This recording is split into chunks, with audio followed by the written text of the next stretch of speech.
All right, tonight we're going to be starting right now with the eight secrets of leadership development, and man, this training gets me fired up. I mean, literally, right now, you are going to get some nuggets. I would encourage you to get to a place where you can grab a pen, grab a paper, and really soak all this in. And I think it's going to speak to many of your hearts. So I want to just jump into it right now. And the first thing that the first secret to leadership is that leadership is a challenge. You know, um, Nancy Lincoln, right? She passed away on October 5th of 1818. I wasn't there for that, obviously, but everybody knows that there's a story that goes along with that. Me being from Indiana, we talk about Lincoln all the time there because he was, they have like places where he was and stuff like that, even though he's from Illinois. But they talk about Lincoln all the time growing up where I grew up in the Midwest. And a lot of people know this, but Abraham Lincoln was by his mother's bedside when she died. And he was 9 years old at the time. And his mother passed away on her bed, and he was right there by her bedside. And the last words that Nancy Hanks Lincoln had to her son was, "Be somebody, Abe. Be somebody, Abe." That story speaks to my heart. It's like, man, can you imagine being a 9-year-old boy and that seed being planted in your head? And obviously, evidently, he took it to heart. Abraham Lincoln took it to heart. But it wasn't easy. I think a lot of times people look at his accomplishments and see these big statues in Washington of him, and they're, oh my God, he's on the $5 bill. Man, Lincoln's the hero. It was an easy life for him. That guy is far from. And I'm going to share with you a little bit about some of the challenges he went to. But all the challenges that Abraham went through, he went through all these challenges. But I think in the back of his mind, those last words by his mother when she was passing away, and her last words were, "Be somebody, Abe. Be somebody." And I think when he was going through challenges, when he was going through obstacles, I think his bridge over troubled waters is that seed his mom planted. And every time he got knocked down, he got back up. And I'm going to share with you some of the failures that he went through, but he got through it. And when you look at Abraham Lincoln's life, it wasn't a life of ease because he had to work to support his family after they were forced out of their home in 1816. His mother passed away in 1818. He failed in business in 1831. He was defeated for legislature in 1832. The same year, in 1832, he lost his job and couldn't get into law school. He declared bankruptcy and spent the next 17 years of his life paying off money that he had borrowed from friends to start a business in 1833. He was defeated for legislature in 1834. He was engaged to be married, but his sweetheart died, and he was heartbroken in 1835. He had a nervous breakdown and spent the next 6 months in his bed. What do you think got him out of his bed? What do you think it was? Do you think it was, as a boy, hearing his mom say, "Be somebody, Abe," to be somebody? He was defeated for becoming the Speaker of State Legislature in 1838. He was defeated for becoming the elector in 1840. He was defeated for Congress in 46. He was defeated for Congress again in 48. He was rejected as a job land officer from his home state in 1849. He was defeated for Senate in 54. He was defeated for vice president, got less than 100 votes, 100 people. Abraham Lincoln, 1856, was defeated for Senate again for the third time in 1858. And finally, in 1860, he was elected the president of the United States and arguably probably had the most significant impact on our country. But I think what shaped him were all those challenges. I think it was Booker T. Washington who said, "Success is not measured by heights obtained, but obstacles that are overcome." It's the challenges that you overcome to become great. And that's what leadership is. Leadership is a challenge. So the first secret is that leadership is a challenge. And what you have to be able to do is you got to get congruent. See, when you're incongruent is when you believe something and your desire and your self-esteem are in three different places. If you desire to have something become a reality, and maybe you don't believe that you can do it, and maybe your self-esteem, you don't believe in yourself. So what you got to start doing is you got to start getting a little bit more congruent, right? You got to start getting your desires and your belief and your self-esteem in line.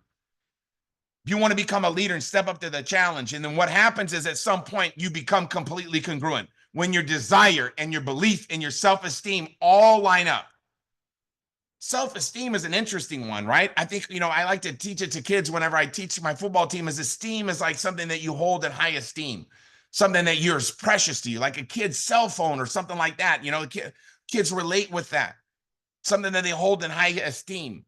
You've got to feel like that about yourself. You got to believe that you can make it happen, but you got to have your desire, your belief, and your self-esteem all in alignment. That's when you become attractive. That's when you become congruent. That's whenever you unlock your leadership. So I love what John C. Maxwell talks about in his book, but he says the higher you want to climb, the more you need leadership. Because if you look at these two charts right here, the one on the left is success without leadership. And you might be, your dedication might be through the roof, right? You might be, man, Tim, I'm the most dedicated person in Riman. But your effectiveness is low because your leadership level is low. But see, if you can raise your level of leadership, and you can keep that dedication, now your effectiveness becomes that much bigger, that much greater. So I can promise you that leadership development by far is the most important thing that you'll learn in your journey at Riman. And it's going to help you in all areas and all facets of your life.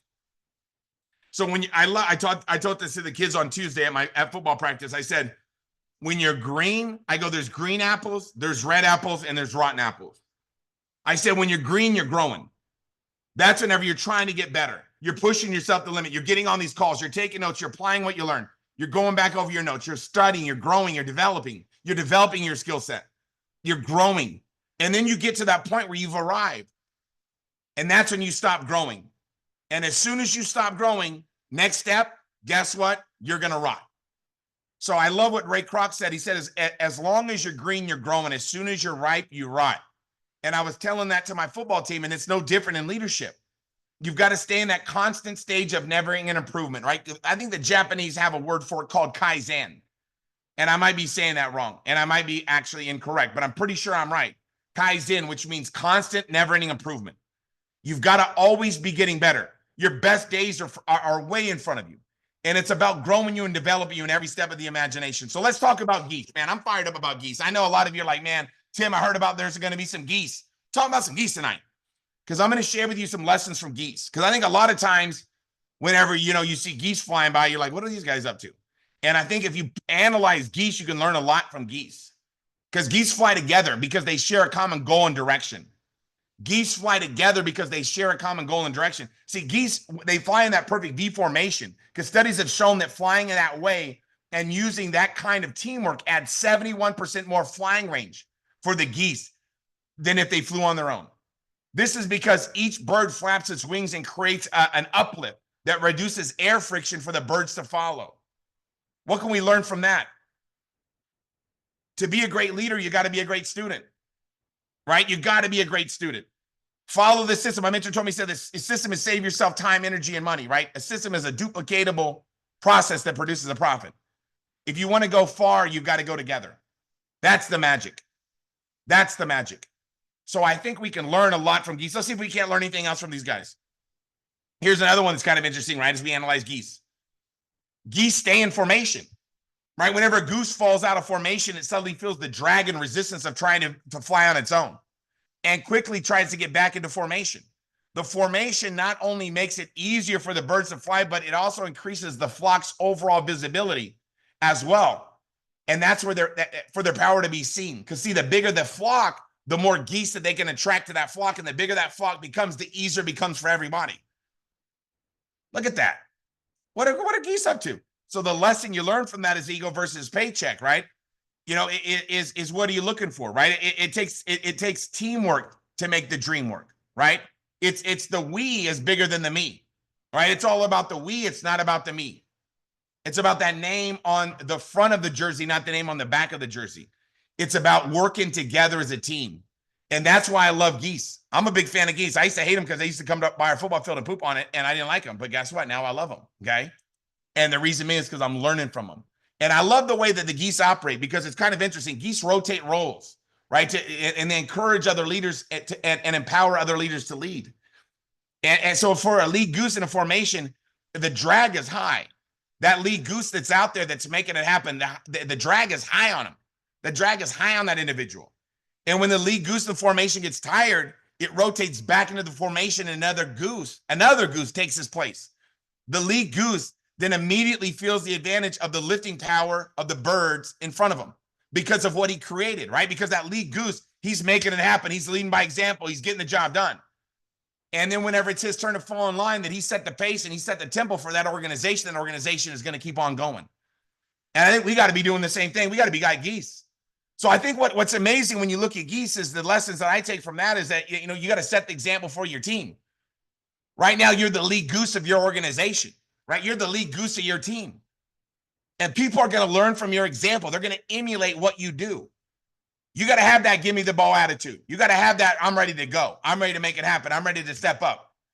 You know, and that if you want to be, it's kind of like, are you a charger? Or are you a battery, right? Are you a charger or a battery, right? You want to make sure that you're charging everybody else up. Let's talk a little bit more about that because I think that's a good one, right? Look at these geese, man. We're learning all this stuff from geese. We could have just been looking out our windows today watching geese fly by and we could have learned all this. So we didn't have to get on the Zoom, okay? Geese are noisy. You ever heard it? They're noisy birds. And they recognize and support each other. See, there's numerous studies that show that honking is to encourage one another. That honking is to get the geese fired up, to get everybody jacked out of their mind. And I think sometimes motivation is important, right? I think motivation is like, it's important, but it's not permanent. I think motivation is not permanent. Neither is bathing. Have you ever noticed that? It's something that you have to do on a consistent basis, right? If you just be like, boom, I already know all that. I'm motivated, Tim. You got to stay constantly getting around the fire so you can stay warm, right? So I think what, you know, you learn from geese is you got to give recognition to your team, right? I love what Jim Rohn says. He says, be so busy giving recognition that you don't need it. Be so busy giving recognition that you don't need it, right? Be the best leader. The best leader is always the biggest cheerleader. So the better you are as a cheerleader, the better you are as a leader. Look at everyone as they're holding a sign that says, make me feel special, right? Be the spotlight. Don't need the spotlight. Don't need the spotlight. Be the spotlight. Be the charger, not the battery. Get everybody else excited around you. Okay, honk for your people, man. Honk, honk. Whenever somebody does good, a little honk, honk. You know what I mean? Somebody just got a customer. Honk, honk. Somebody just made a big list. Honk, honk. Somebody just did a pop-up. Got some customers. Got some planners. Honk, honk. We just got to be honking. We got to be honking our butts off. I'm getting fired up now. You guys got me jacked. Talking about geese. There's more? Oh, yeah, Tim's just getting started about these geese. Here's another one, lessons from the geese. Leave no goose behind. Leave no goose behind. This is huge, man. They stand by their flock in good times and in bad. So when a goose gets sick or wounded, two other geese drop out of formation and they follow it down and help it and protect it. They stay with that goose until it's able to fly again. Then they launch back with another formation, or they catch up to their flock. But look at what geese are doing. They got each other's back. They don't give up on one another. When a goose recruits another goose, I guarantee he's like, look, man, you get started with me, over, under, through, I'm going to get you there. Like, that geese are serious, man. We got to start signing up some geese. What are we waiting for? I'm going to start building a team of geese. Here's the lesson that I take from that, right? Is don't let people miss the convention. Sometimes people are like, oh, and they come up with an excuse, man. You got to be like, man, I'm not letting you miss it. Because the people that need it the most are the ones that want it the least. I learned this from Dr. Phil. He has a motivational tape that he did back in the days, right? I don't know what you think about it now. I don't know what he's up to, but I knew this motivational tape was really, really good. I got some ideas from it. But one of these things he said is that the people that need it the most want it the least, and the people that need it the least want it the most. So the people that they need it the most, right? The people that need it the most, they want it the least. But the people that need it the least, they want it the most, right? It's the people right now that are on this call. You guys probably don't need this information because you're making it happen. You're on fire. It's the people that are struggling that need to be on this call, but they elect not to. Same thing with the convention. You got to have that. You got to have that attitude. No matter what, I'm going to get you to the convention. I'm not letting you miss it. That's leadership. That's caring about people. That's telling people what they need to hear, not what they want to hear. Okay. Never, never, never give up on anybody. Never give up on them. Somebody's like, well, you know what, my friend, blah, blah, blah. Never give up on them. The fortunes in the follow-up, man. You care enough to tell people what they need to hear. Just keep on talking to people. Doesn't mean you call them and rip them a new one. You just talk to them, be the best part of somebody's day, right? So I love that. We're learning that from geese. Now here's sixth one. Okay, this is the last one. Geese maintain priorities, right? They maintain their priorities. They stay committed to the team. You ever notice that about geese? Geese don't give up. Here's what something that's wild. The geese migration routes do not vary. They use the same route year after year after year after year. It's always the same route. Geese are always taking the same route. Even when the flock members change, they might get new flock members, but that flock is always, and they learn from the people that are ahead of them there. And that's what leadership to me is all about, right? It's about following the system. It's about being with one another. It's about making sure that you follow the proven plan of action, right? So I love this one, right? What I learned from that, man, is do what you say you're going to do, right? The secret to success is found in your daily agenda. It's doing what you say you're going to do day in and day out, right? You prioritize or you agonize, right? Commitment is contagious. So is lack of commitment, right? Lack of commitment is doing the thing you said you're going to do long after the mood you said it in leaves you. Never miss a convention. Geese would never miss conventions. Have you ever think about that? We got to start getting more geese. Geese are committed. Geese are going to come to the event after. You guys know how many events I've missed in the last 30 years? None. 30 years, none. 30 years, none. That's not a bad batting average, okay? 6 lessons from geese, man. I love this. If you really want to do something, you'll find a way. If you really don't, you'll find an excuse. Jim Rohn, hello. You got to find a way to make it happen, right? That's why you got to be at the Riman convention no matter what, right? Got to be like geese, make it happen no matter what, right? So here's the way that we build it, right? Is if this is North America and say this is Vegas right here, we got to get everybody coming in, bam, to the convention. Don't let people miss it. Don't let people miss it. I tell people like this, like when I get somebody started, say, man, if you're not going to be at the event, don't get started in my business.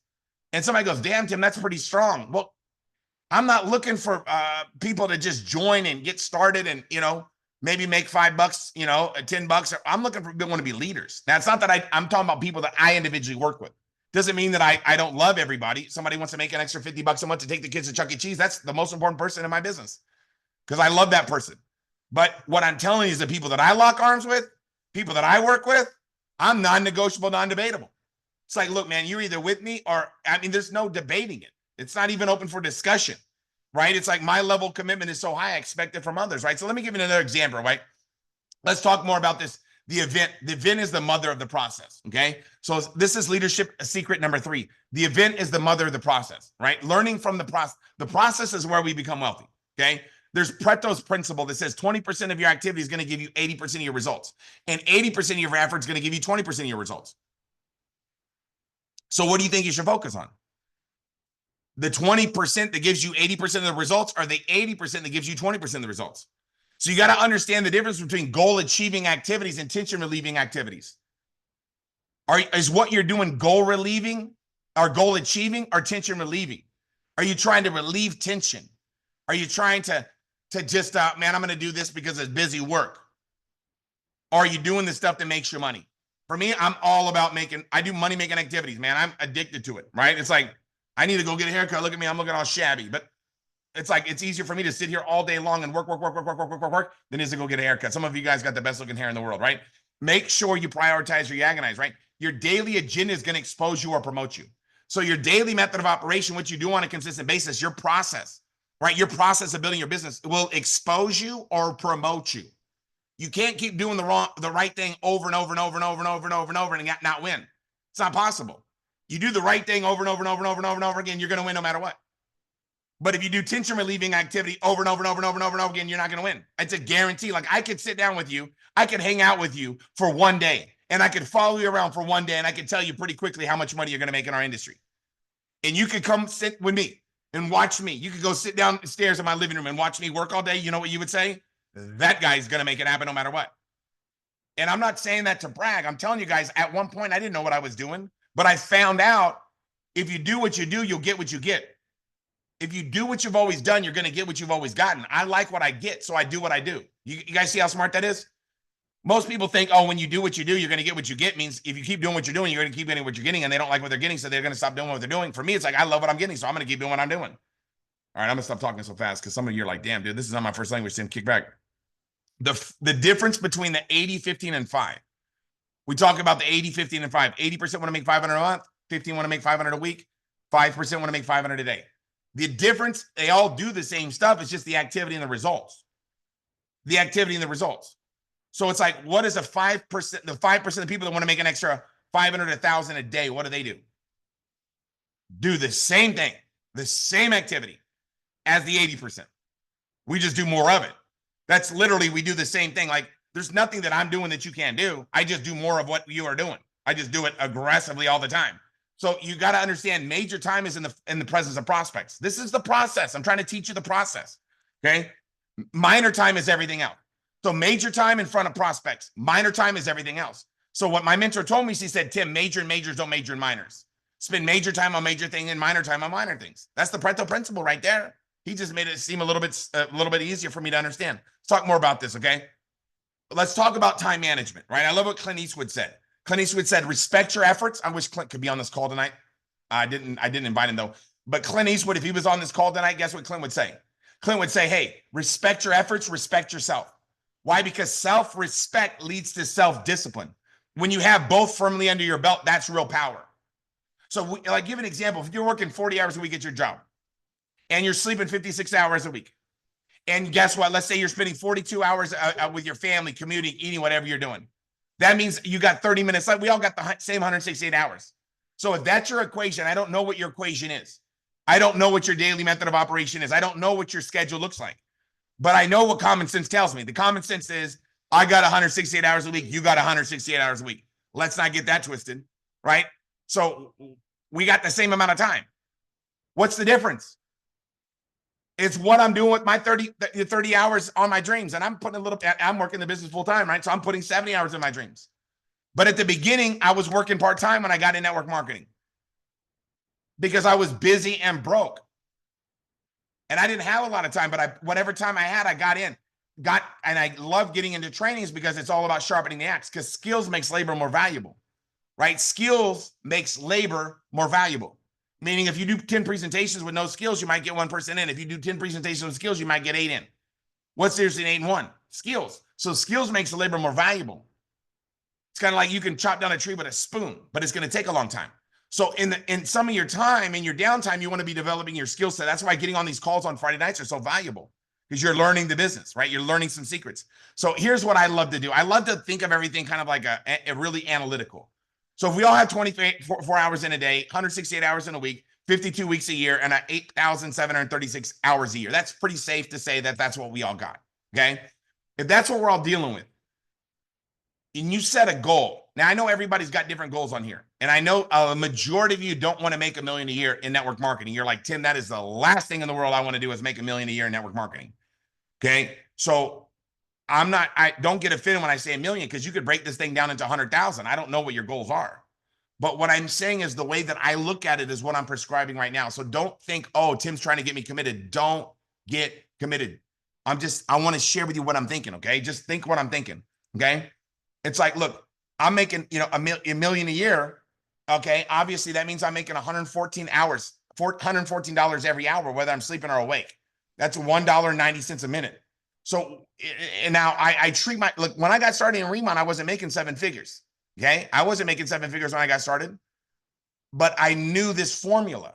I knew that if I wanted to make $1 million a year, and now I want to make $1 million a month, what I'm telling you is this, is you treat every hour like $114.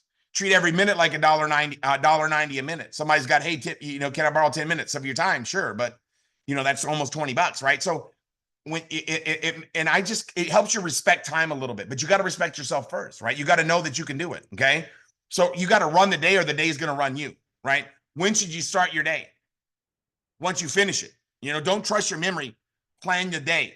Okay. And before you go to bed, my schedule is booked throughout. I do a week in advance where it's like every day, bop, bop, bop, bop, bop.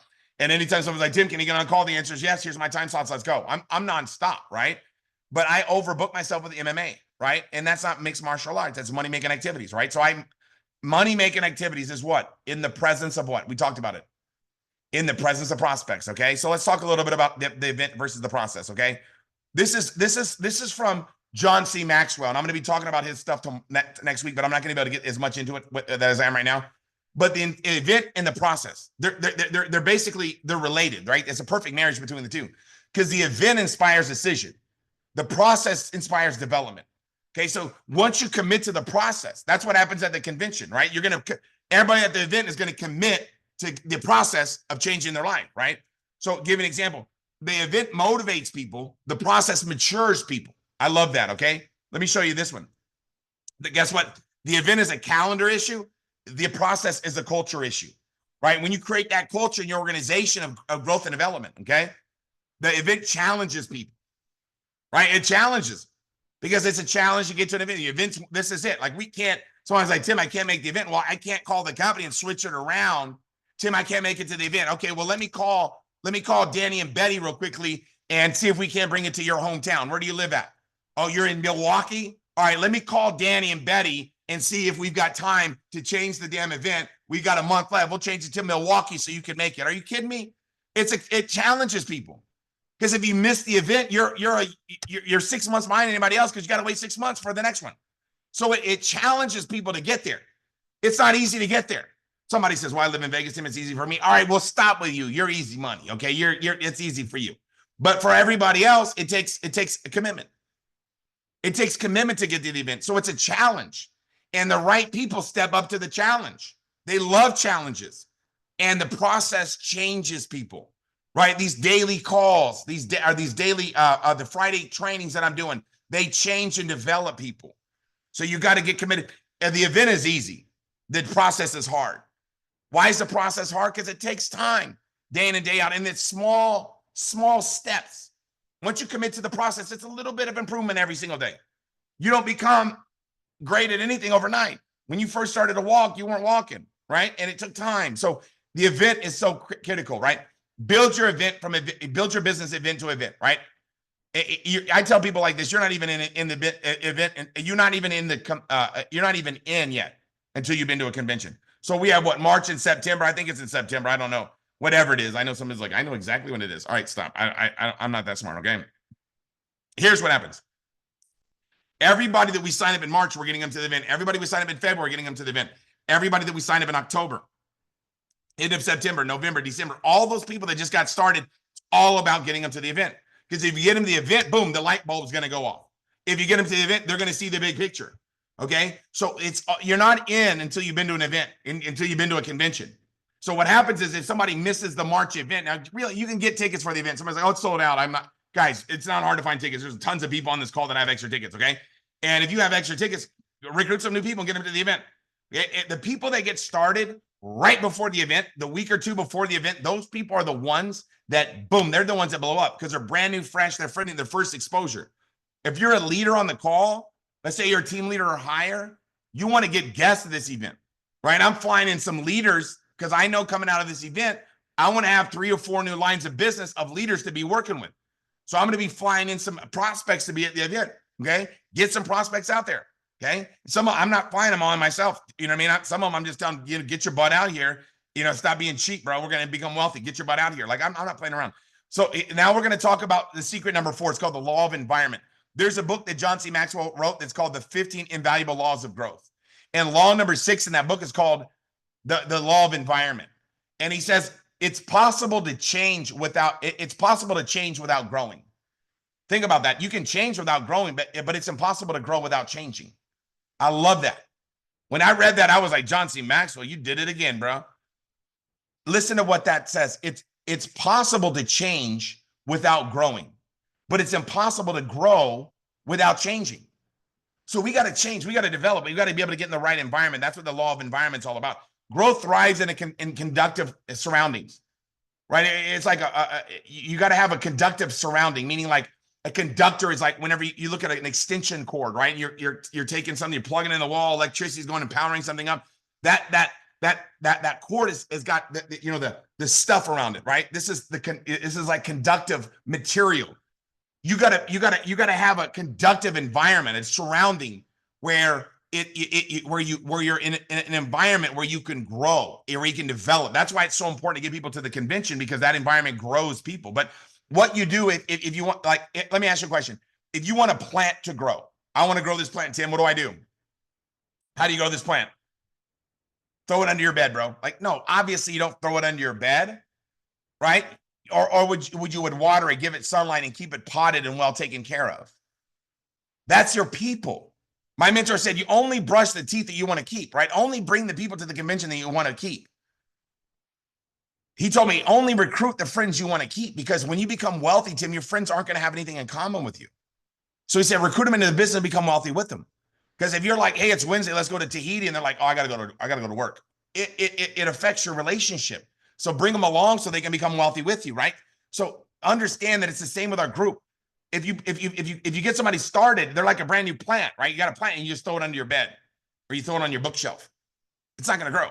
You got to get in an environment where it can grow. You got to water it. You got to nourish it. You got to get it by the sunlight. You got to take care of it. Some of you guys can grow plants, man. Some of you got like that, they got that thumb that doesn't do it. Here's what I'm telling you. We have fake plants. We do fake plants to be safe. But I'm telling you, but growing a plant, I mean, if you got committed to it, you can learn how to do it, right? If you want to experience personal growth, right? If you want to experience personal growth, we must evaluate our environment and make changes that support our goals and growth, right? You got to ask yourself, right? Sometimes you gotta start saying, man, you know what? I'm going to get a little bit more committed to growth and development. I'm going to start getting more on these calls on Friday night and get committed to it, because I want to stay around the fire and keep wanting to get after it. Okay. Let's talk a little bit more about the law of environment, right? When you're a team at convention, you're committed to growing, right? The convention can't be created anywhere else. You can't create a convention. You can't create a convention. Like, we're going to be having that party on what, Saturday after the convention. You already know that thing's going to be off the walls. That thing's going to be next level. You already know the way that we operate. What I'm telling you is what? You can't like take a picture and be like, man, you know what I mean? Photoshop your buddies in there, man. Get them to the event. Like, get them to the convention. All right, you got to get them to the event, right? Stop photoshopping people into get them there so they can enjoy it and experience it. But it takes what? A backbone, right? Not a wishbone. You got to tell people what they need to hear, not what they want to hear. So here's the deal. Here's the big picture. If you want to go team leader, you want to have 10 people at the event. I encourage people to have 10 legs at the event, right? Because you want to have 10 legs at the event, see the opportunity, see the big picture. If you want to become a team leader in the month of March coming out of the event, leverage the event. Somebody goes, well, Tim, that's pretty hard to do. Well, do your best you can. All you can do is what you can do. But I'm telling you right now, obstacles, challenges, those are the things that leaders just, they love that stuff, right? So make sure if you want to become a director, we all know you want to have 10 legs of team leaders, right? You want to have 10, you only need 3 to be a structurally wise, but you want to have 10 legs of team leaders. So you want to have 10 different legs at the convention so they can see the big picture, so they can see what's happening. You got to be non-negotiable about becoming successful, right? You got to lead if you want people to follow, right? So here's what I'm going to share with you right now. I love this part of it. This is secret number 5. Leadership is a relay race. Leadership is a relay race. First step is what? You got to receive the baton. You got to receive the baton. You got to step up right now. You got to say, man, you know what? The 10 most powerful 2-letter words, right? I love this. The 10 most powerful 2-letter words. If it is to be, it is up to me. 10 words, 2 letters, change your life. If it is to be, it is up to me, right? Receive the baton. Receive the baton. Think about what I'm saying to you.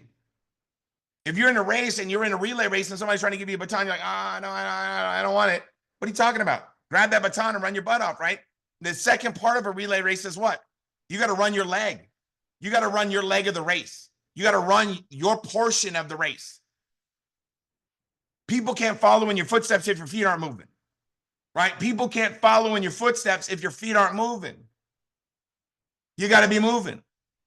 You got to be moving, man. You got to be taking action every day, right? And you got to what? The step 3 is what? You got to pass the baton. See, success in a relay race is found in the exchange zone. That exchange zone is that area where they pass the baton to one another. How do you pass the baton to somebody? How do you develop the people in your organization? You got to be a good finder, not a fault finder. You got to believe in them. You got to believe that they can make it happen. So you got to be a good finder, not a fault finder. And guess what? Most of us are programmed to be fault finders. Let me give an example of what I'm talking about, right? Honestly, look at these numbers right here. And what do you see? 1 + 1 is 2, 2 + 2 is 4, 3 + 3 is 6, 4 + 4 is 7, right? 5 + 5 is 10, 6 + 6 is 12, 7 + 7 is 14. Honestly, when you look at that, what do you see? You see what most people see. Most people say, Tim, 4 plus 4 is 8. It's wrong. It's wrong. Because that's how we've been programmed. We've been programmed to find things that look for what's wrong with stuff. Nobody says, you know what, hey, Tim, you got six of them right up there, man. Good job. You got to look for what's right. You got to look for what you like in people. If you want to pass the baton to somebody, you've got to believe in them. You got to believe that they can make it happen. You got to believe that they can get it done. So understand that, look, you've got to be a good finder, not a fault finder. Some people look for fault like there's a reward for it. You know what I don't like? It's like, dude, what? I don't know what you're talking about. I'm jacked out of my mind, dude. And usually when you're jacked out of your mind, who wants to talk to you? Fault finders, right? Right. My mentor said, don't let people, urinate in your ear. He didn't say the word urinate, but you can understand what I'm saying. He said, don't let people go to the bathroom in your ear. Right. It's like, dude, stop. Like, I don't have time. I'm too busy working. I'm too busy making it happen. So the people that say it can't be done are usually interrupted. Don't interrupt the people that are doing it. Right. So it's like all out massive action. Okay. You're looking for the lookers. You're looking for the people who are looking for you. If you're developing somebody, right, what are you going to do? Right. You got to look for the good in them. So I love what Albert Einstein said. He said, setting an example is not the main means of influencing others. It's the only means of influencing others. You can't influence people by what you say. You influence people by what you do. Your schedule motivates people. Your commitment motivates people. If I'm like, look, you already know, like, you understand, you think I'm going to be at the event? I was at 2 events before I even got involved in Riman as a guest. That's how committed to events I am. So when I'm telling you this, like, people that work with me, if somebody was to, you think somebody's going to tell me, Tim, I can't go to the event. I'm going to be like, where did you come? Like, what? Who are you? Like, what is happening? Because it's like, dude, you got to be committed. You got to make a decision. You got to make a commitment if you want other people to be committed. People are going to do what you do, not what you say. Right? People are going to follow your lead. You got to set the pace. Somebody goes, well, Tim, I don't have anybody on my team. Well, then you definitely need to go.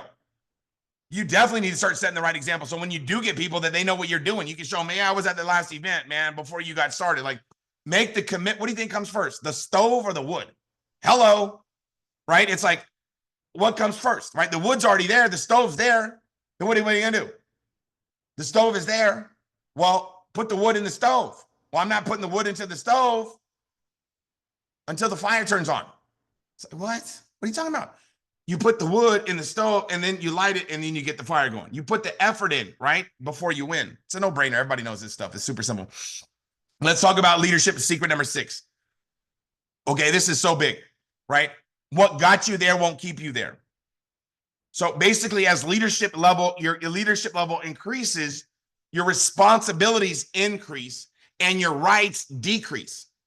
See, most people think like leadership is, oh, I made it, I've arrived, I don't have to work. That is not what leadership is, right? That's not leadership. Leadership is servanthood. Leadership is, I'm going to do the best that I can for you.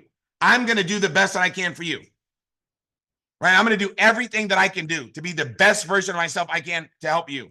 But in return, I want you to do the same, meaning be the best version of yourself for me. Back when I was early on in my career, I say, man, I'll take care of you, you take care of me. That doesn't work. I'll take care of me for you, but you've got to take care of you for me, right? You got to decide right now that we're going to make it happen. I'm going to grow myself. I'm going to always work. I'm going to set the pace, set the tempo. I'm going to lead. I'm going to lead. How do you lead? You lead by example. Think about it. I'm an ugly guy in the skincare business. Come on, I got to lead. You understand what I'm saying? It's like leadership rises, your responsibilities increase, your rights decrease, right? As you rise in leadership, right? That's what happens. Okay, let's talk a little bit more about this. What got you there won't keep you there. Leaders live in a fishbowl. Leaders live in a fishbowl. Your actions are so loud that I can't hear what you say. You understand? I don't need to train anybody. I just need to make a video of what I'm doing all day and say, hey, this is what I'm doing to become wealthy. You want to do the same thing? It's like, let's go. Anybody can do what I'm doing. It's not like you can't tell a story about some tigers in some grass, right? They're rolling around in some grass, there's some water and some volcano. Boom. I mean, anybody can do what I do. Anybody can do it. I just do a lot of it. You can do it too. Like, it's up to you. How many people do you want to talk to a day? It's up to you. So let's talk about what it looks like, right? What got you there won't keep you there. 6 keys to becoming a leader with a servant heart. Okay. Leaders eat last. Okay. Leaders eat last. There's a great book called Leaders Eat Last by Simon Sinek. And it's all about making sure everybody else is taken care of first. And how do you take care of your team? By leading by example. Think about what I'm telling you. How do you motivate your team? By always making it happen. Like, you understand, like, how do you lead? You lead, it just makes sense. Like, leading is doing it first, like doing what other people say can't be done. That's how I lead. That's how I be, like, it's super simple. So leaders eat last. Leadership is much like tennis, right? Whoever serves the best will win. You're working so hard to show your team that it can be done, right? You're doing it so everybody else can get it done. Leadership is like tennis. Whoever serves the best is going to win, right? It's all about serving people, right? You can get everything you want if you help enough people get what they want. How do you help people get what they want? You work with them. You grab them. You blow them up. You show them how it's done. Tell, show, try, do, right? I'm going to tell you how to do it. I'm going to show you how to do it. And you're going to try it now. You know how to do it. We've got to make sure we understand, right? Leading. It's catch me if you can attitude, okay? It's super simple. Listen to me carefully, but watch me closer. Like, listen to me carefully, but watch me closer. And you scale down what I do depending on what you want to have, right? It's up to you. But this is a frenzy right now, okay? Service to many, the master teacher said, leads to greatness. How do you serve your team? How do you serve your team? By getting in front of their prospects and helping them build their business for them. Had somebody today tell me, Sim, you know what? I'm really good at selling the products, but I'm not really good at team building. I said, well, if I thought that way, I'd be the same way you are. I'm good at everything. Why? Because it's like, whatever I need to get good at, I'll get good at. Whatever it takes. Doesn't matter. Like, if you're not good at something, get better at it. Like, go for it. Like, attack that weakness. Make it your strength. Learn how to do everything. Because in this business, there's only about 6 things to get good at, right? It's tell the story to a lot of people. And that's pretty much it. Okay. Know the way, go the way, show the way. Know the way, go the way, and show the way. Set the pace, set the tempo. I'm not trying to get people to do, like, look, it's super simple. Here's what I'm doing. I'm going to lead. If you want to follow, let's go. If not, I love what Patton said, is like, lead, follow, or get out of my way. Like, we've got to decide right now to be a leader. And leadership is doing the thing, is making it happen in all areas of life, right? All this stuff is true to life, right? It's all the same thing. We were on that focus group call, and Pepsi was telling a story about how, and I was in tears when she had stories, how her kids looked at her whenever she stepped up and she got out of her comfort zone and did the damn thing. Like, boom, doing it. I love that. That's what it's about. When my daughter told me, Dad, my favorite version of you is when you're running, when you're working. Because for 10 years, I didn't work. I didn't do anything for 10 years. I just sat back and picked up a check. And she said, Dad, when you're working, I love that version. My 18-year-old has never even seen me work until I started in Riman. Like, I'm telling you guys, it's the best. I love what I'm doing. I love working. I love showing people how to become successful. I love helping people change their life financially. But it's checkerboard leadership, right? I move, you move. I move, you move. I move, you move. You don't move, it's stalemate, right? I'm going to keep on moving. Like, I'm going for it. So you just got to set the tone. So you have to ask yourself, are you a toe in or are you all in? Like, if I'm just like, yeah, you know what? Yeah, I'm just going to toe in. I'm going to watch the virtual thing. You want to come over to Mouse and do it? And I'm not bad mouthing you if you're doing that. Like, don't misunderstand what I'm saying. All I'm saying is this: if you can be at the convention, you got to go to the convention. Somebody goes, well, I don't know if I can go. Find a way or make one. That's what I do. I'm telling you, the first event that I went to when I was 17 years old, we literally jumped in a U-Haul and threw a mattress in there, and we drove to the convention in Dallas, like from California. It's crazy. So get out of reverse and get into first, right? Life's like, I love what Einstein said. I wish Einstein should have been on this call. We got to get Einstein on call next Friday. We used too many of his quotes. But he said, life's like riding a bicycle, man. To keep your balance, you got to keep moving forward. So get out of reverse and get into first, right? We got to get everybody to the event. And it starts with you. It starts by you making a non-negotiable, non-debatable commitment. Man, I'm going. With or without you, I'm going. That's the only way you can get people to follow. You can't be like, hey, you jump in the pool, I'll jump in the pool. You want to go? I'll go. Like, dude, I'm going no matter what. I'm not going to miss it. Oh, wow, that's called leadership. I'm following, right? Like, you got to be brave. So how do you be brave? You got to look at the ant philosophy. I'm going to talk about the ant philosophy in a second. First, I'm going to talk about the seasons of life, because ants do different things during different seasons. Jim Rohn talks about this in his book, Seasons of Life. Life and Riman are like the changing seasons. You got to learn how to handle the winners. What's the winners? Oh my goodness. Winners are whenever you're going through challenges, right? You're going through obstacles. The winners in life. When you're going through hard times, when you're going through difficult times, that's the winter time. What do you do in the wintertime? You hang on, man. This ain't gonna last forever, right? After expansion comes recession. After recession comes what? Expansion. After day becomes night. After night becomes what? Day. The darkest hour is the hour before dawn. Hang on, baby. We're about to change. I love this, right? So learn to take advantage of the spring. Spring is time to plant, right? Right now in Riman, this is springtime. Obviously, you can just see what I'm doing, right? Why am I working so hard? Because it's springtime.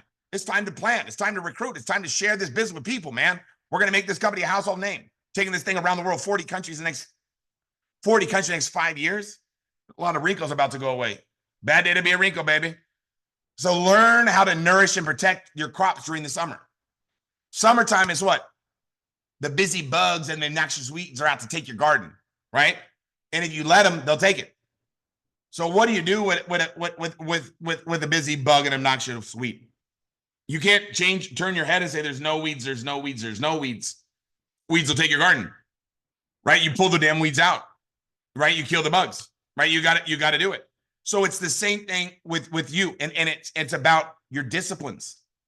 It's about protecting your disciplines, right? When times are starting to become successful for you and you're starting to grow, what's the biggest killer of people making 100,000 a month, 10,000 a month, 10,000 a month, 20,000 a month, 30,000 a month? When you start making 20, 30,000 a month, guess what? The cash becomes pretty beautiful. You got to keep on keeping on, going over, under, through, right? So you got to keep on keeping on. Protect your disciplines. Stay focused and learn how to reap in the fall without complaint. Fall time is harvest time. When you go out to harvest the crops, like, whoa. Why is there no crops? Because the ground said, hey, don't give me your need, give me your seed, right? You got to be planting the crops. In the springtime, if you want to harvest come fall, you've got to plant in the spring to harvest in fall. So this goes right into, this is the seasons of life. But guess what? This goes right into the ant philosophy. We're talking about ants now. We talked about geeses earlier. If you joined us late, you missed the geeses, man. I'm telling you what, you missed out. The geeses are making, now we're going to go into the ants. I love the ants. I don't love ants themselves. They're kind of weird, but I love the way they operate, right? I love to pay attention to them. I love to learn from them. First part is what? Ants never quit. If an ant's headed somewhere and you try to stop it, they'll look for another way. Until. That word until will take you to the top. How many books will you read? As many as it takes. How many people will you talk to? As many as it takes. How many people with skin will you find? As many as it takes. That's the key. As many as it takes. First part, ants never quit. Second part is what? Ants think winter all summer. Ants are gathering in the winter, in the middle of the summer. They're starting to gather for the winter. When times are good, it's summertime, baby. What did the Aesop? You guys know the Aesop fable of the grasshopper and the ant. What was the grasshopper doing in the summertime? Dude was drinking margaritas, right? He was partying it up. What was the ants doing? It's not going to be summer forever. We got to keep gathering food. Super simple. Bottom line is what?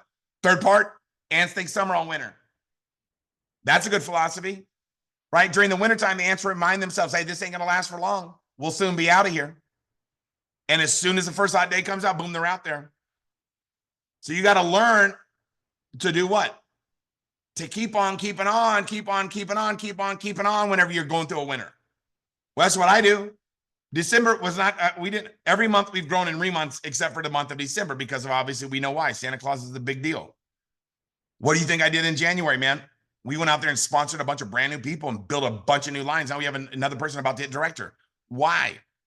Because we realized, guess what? We need more. So in the wintertime, you got to be going all out massive action, right? In the daytime, in the summertime, all the time, let's just go all out and give it everything we got. That's what ants are doing. And guess what the ants do? How much will an ant gather? Think about what I'm saying. During the summertime, how much will an ant gather to prepare for the winter? All they possibly can. What an incredible philosophy. The all you can philosophy. How many wrinkles should you take care of? Like how many customers should you get? How many people should you talk to about your opportunity? How many people should you help become a manager? How many people should you help become a senior manager? How many people's business should you launch? How many? all that you possibly can. All you got to do is take action. I'm getting fired up. Let's talk about these ants. I love this one, right? Answer serious. Winston Churchill. He said, you ask, what is our aim? What did he say? He said, I answer in only one word, victory.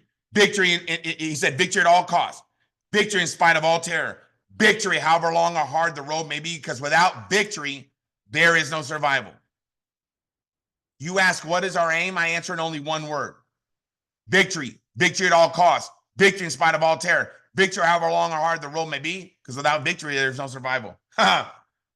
Damn, that's a good one. I wish I would have came up with that one. Okay, now let's talk about this, okay? Let's wrap this thing up. Secret number 8. Here's what I need to help you understand something, okay? If you look in the mirror, you're going to find your biggest problem and your solution. A is 1. This is what number it is in the alphabet. A is 1. T is 20. So ATT is 40. I is 9. T is 20. U is 21. D is what? 4. E is 5. Add all that up. What is it? 100. 100% of everything that you have is going to come down. Everything that you have and everything you want to have and everything you don't have is going to come down to your attitude.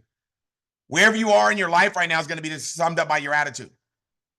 Like you can change your life, but you got to change your mind. Listen to what I'm saying, okay? Hope this comes out good, okay? I don't know how my animation is. I should have ran through it. We got 2 minds, okay? A subconscious and a conscious mind. Our conscious mind is the captain. The subconscious mind is the crew. Follow me on this.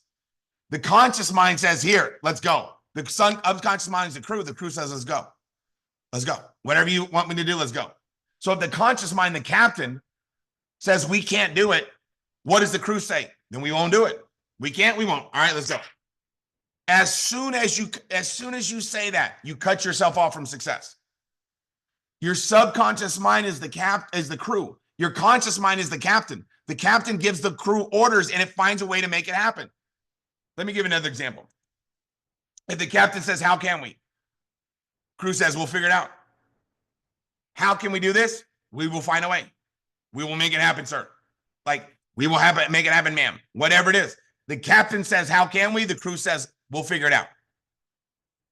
The captain and the crew. Anything you want to have, anything you want to do. Let me break this down a little bit better, right? Find a way to make one, okay? Let's talk a little bit about this, okay? Here's how winners think, right? Here's how people, and there's other people who haven't learned how to win yet. I don't call them losers. They're just people who haven't learned how to win yet. Somebody has never learned how to win yet. They say, I can't. A winner says, how can I? Major difference. One cuts off all options to become successful. I can't do that. Winners say what? How can I do that? How can I? How can I do that? Person that hasn't learned how to win yet says it's too hard. A winner says, how can I get better? How can I get better? How can I learn how to do this? How can I get better? Person that hasn't learned how to win yet says it doesn't work. A winner says what? How can I make it work? A person that hasn't learned how to win yet says I can't. Says no one's interested. A winner says, how can I get people interested? Person hasn't learned how to win yet says what? I can't figure it out. Winner says what? How can I figure it out? How can I figure it out? How can I get better? How can I make it happen? How can I get the job done? Those are questions. The subconscious mind is giving the direct orders, right, to your crew. So find a way to make one. Success formula. I talked about this last week. Your volume goal divided by the average volume per planner that comes in equals how many new planners you need for the month. Multiply by your sign-up ratio whenever you introduce somebody to the opportunity when they get started. We'll tell you how many presentations you need divided by the working days equals how many presentations a day you have. There's no mystery. Like, there's no magic in this formula, right? It just comes down to this. If my goal, if I'm building a new line and I want to do 10,000 a month with them, that's 750 per planner. That means I need 13 new planners. So the average planner is getting started on my team and they're average getting 750 per package. Some are getting 1,500, some are getting 1,000, some are getting 300. Okay? The average one. So if I'm getting 750 on average, I need 13 planners to get 10,000. And if I'm signing up 1 out of 4 people, that means that I need to talk to 53 people. But divide that by 25 days, that's 2 presentations a day. There's no reason why anybody shouldn't be doing 2 presentations a day. It doesn't make any sense. Obviously, if you wanted to do more, if you want to do 25,000, 750, that'd be 33 presentations.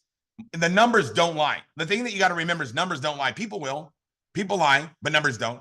If you do the work, you get the results. Into the story. That when I figured this out, man, it was game over for me. Because it was nothing could stop me. Because I wanted it bad. Look, I came from a poor family. My dad left home as a little kid. My mom had no income. We grew up poor. We lived in a car. When I was 14, my mom moved to San Bernardino. I lived on people's couches. So when I got started in network marketing, I was on fire because I saw a way. And they broke it down for me like this. And it just said, here it is. You do 5 presentations a day for 25 straight days, right? Or 25 days. That'd be 133 presentations. If one of the 4 people gets started, that's 33 new people. If the average person gets 750, you got 25,000. How do you do 100,000? You got to develop some speakers, develop some presenters, or develop your skills, right? If you get your 750 number up, right, to maybe everybody's getting started at 1,500, or higher, you don't have to do as much work. But I'm just giving an example. It doesn't matter what the work is. We'll do it. If you want to do 100,000 in volume, divide that by 750. That's 133 planners. That's 533 in a month. That's 20. That's divided by 25 days. That's 21 a day. If you have 10 people presenting to 2 people, boom, that's 100,000. It's super simple. Anybody can do it.